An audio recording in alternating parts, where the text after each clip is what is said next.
This is David DeBeer. He's all the way from Belgium, here in Orlando for WrestleMania week. Wow, it's so exciting.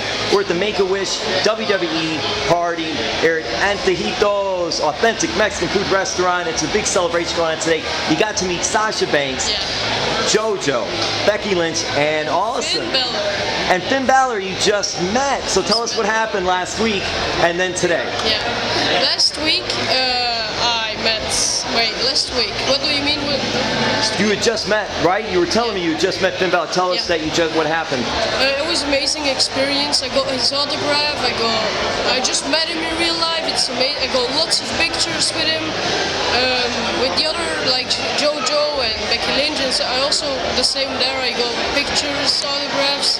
So amazing. It's like a lifetime experience. Now this is your second time meeting Finn Balor, correct? No, actually the first time. This is your first time meeting Finn Balor. Oh my gosh! So, is he one of your favorites then?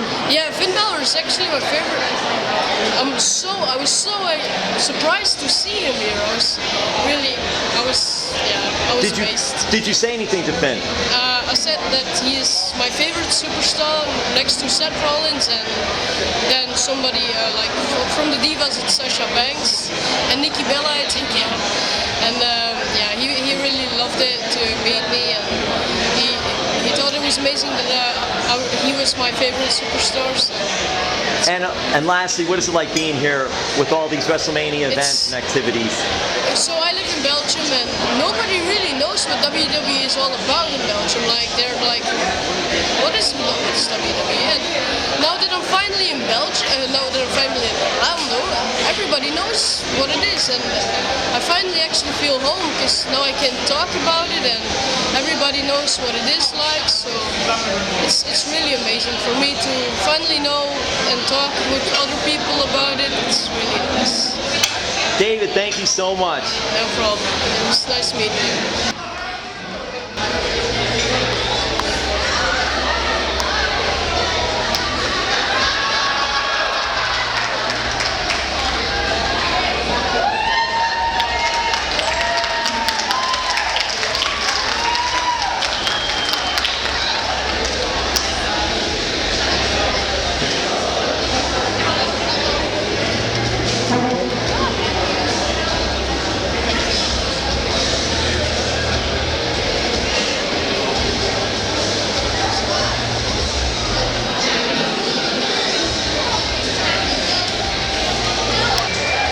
David, what was that like? You went out there, you pretended that you couldn't see John Cena when you were going up to meet him, and then he was playing along with it. It was unbelievable. It was so funny. But just what did you think of that whole experience and doing that? What made you decide to do something like that? It was amazing. Well, I was going live on Facebook like a couple 10 minutes ago maybe, and all my friends started looking at it, and they were like, "David, you should really just say you can't see him and start like acting that nobody could, you could see him." And then I thought, it's gonna be so fun if I would do that. So I just pretended like I couldn't see him, and it was amazing. And what was it like meeting him? It was really, I was shaking. It was so nice. Because since the beginning, I've actually been a huge John Cena fan. Well, not anymore as huge as in the beginning, because in the beginning, John Cena is the main picture. He's like the face of the WWE. And it's just amazing to finally meet him. Thank you again, David. John, you do so much. The community, WWE, other things you do, talent, stuff like that. What have you learned from another busy man, Vince McMahon? That there is no substitute for hard work, period. John, everybody wants you to turn heel, but you see the connection you have with these kids. I mean, it's got to be the best part of your job. Touch on today what you do with Make-A-Wish. You say everyone. Some I should say. I don't believe you, because I keep going to events like this, and I keep seeing smiles, I keep seeing happiness, I keep seeing excitement.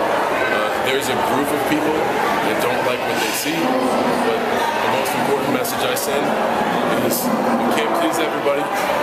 Never be ashamed to be who you are, and know that what you do affects people. And I like the way what I do affects people. John. So that is what it is. John, one of the kids, he's had 9 brain surgeries. He said whenever he's coming out of surgery, he thinks of you saying never give up. What does that mean to you? That the simple fact that it brings validity to what we do. We have a lot of WWE superstars. You're going to see a bunch of them at WrestleMania. But I cannot tell you how consistently I hear the same story. My son or daughter is going through a tough time, or I personally am going through a tough time. And I hear you say never give up. And I know that that inspires me to never give up. That is to be able to do something beyond your scope of work and affect people's lives. That's really cool. And that's why it is the way it is. Why do you do so many of these? Why wouldn't you? I think that's a question you should be asking yourself. I'll do it as long as they have me. Mine is your match tomorrow. What are you looking forward to, match-wise, or just the enormity of the event? I say this. I mean, we've done a bunch of these WrestleMania interviews. I say the same thing every year. WWE does it bigger and better. We unveiled the set last night. Holy smokes! We built a theme park inside the Citrus. So it's just I just like to see how we give the fans truly the greatest experience in the world. So I'm looking forward to the whole show. I know it's going to be an enormous block of entertainment, but I think everybody's going to walk away. and you'll be going to the ring on Sunday. Will you be bringing a ring with you? Next question. What'd you think about the kid who did the You Can't See Me? That was the best. That was the best. I love that stuff. And some superstars, you know, you're up there and you're involved in all this, and they may take offense to that. I totally, completely embrace it. I think it is the funnest thing, and I like, obviously, when people have fun with the experience. I gotta be the butt of the joke. I do that. John, what do you think of just all the events that you guys do? So many community events during WrestleMania week, and a lot of other times too. But just the magnitude of all the events that are going on during this time. It shows the direct impact of WrestleMania on its host city. Just spoke to the mayor before we got out here, and I thanked him for a wonderful partnership. Orlando is literally like a second home to the WWE, and I think the week-long extravaganza that is WrestleMania proves that. We have 5 nights of sold-out events, starting with the Hall of Fame, culminating with WrestleMania, and ending with our last SmackDown live taping of our new season. It's awesome, and it speaks volumes to what we can do from a philanthropic standpoint, and it also speaks volumes to what we can do from local economy. John, this might be a question that's pretty touchy, but what's it mean when this might be the last thing a kid remembers? I look at it as a way to provide hope for families that don't go through what we consider a normal day. And if by providing hope, you can provide a smile, and you can provide happiness, and maybe you can provide enough excitement to provide time. So I never ever look at it like that. I look at it as myself and what the WWE does to be a vehicle to provide, at the very least, a moment away from days that I know nothing about, and a moment of escape and a moment of happiness.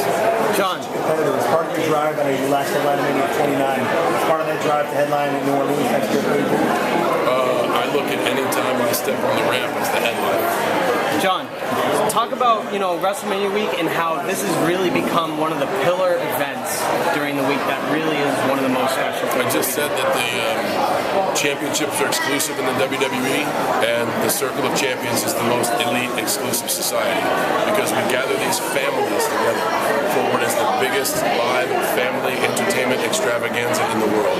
And these are the families that are our super, super special esteemed guests. They get wonderful treatment from our partners, no matter where the location this year. It's Universal Studios, and they get to be a part of the greatest event that we can put on. So it's a very important group, and that's why I'm here every year. I believe in what we do. And just one follow-up. Talk about, it seems like a lot of kids did not know you were coming today, and that massive reaction that you got today. Whether they knew I would be here or not, I was just as excited as they were. I was excited to see them. I'm excited to see that we can still do this year after year, and I'm excited to see that everyone is still so pumped for WrestleMania. So Time for one more, guys. Sure. No, that's all right. We're good. John, how much fun has it been doing these promos with Nikki, Maurice, and The Miz? I can't believe I still have hair left. You say fun. I have fun every single time I'm out there, no matter what. At times it's trying to have somebody throw your real life out there. I'm used to it. Everybody comes at me. I'm used to it. It's a first for Nicole. So They say hell has no fury like a woman scorned, and I can attest to that. So I've had to be on the receiving end of some upset nights, but I'm really looking forward to Sunday, and I cannot stress to you enough, it shows the character and resolve, and I tell everyone who will listen that Nicole is the strongest, most inspiring person I've met, and that's why I love her. So there's, like I've been, you did mention I've headlined with The Rock, I've been a part of a lot of WrestleMania moments. This moment tomorrow to me is the most important of all, because I get to stand alongside the person I love and do what I love. So like, this is the one that I will remember. Everyone always asks me like, hey, what's your favorite match? The answer is always the same, it's the next one. When you ask me that after Sunday, my answer will be the second that I got to stand in a WrestleMania ring alongside Nicole and kick some butt. It's part of that is her injury. Yeah? It's a big comeback. Big surgery. All of that is because of her story. Yeah.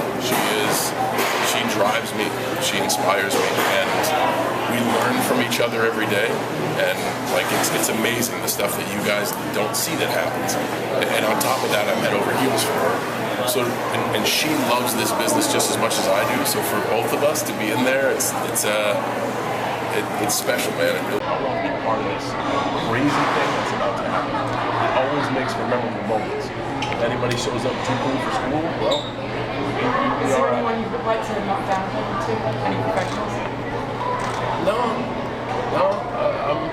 I'm cool with that. Like I'm fine. I just hope anybody that shows up knows that we have a world watching us, and it is such a wonderful thing to be a part of. There might be a new atmosphere on SmackDown Live with people possibly coming up that usually happens after WrestleMania. Yeah. Is there anybody that you're looking forward to possibly seeing?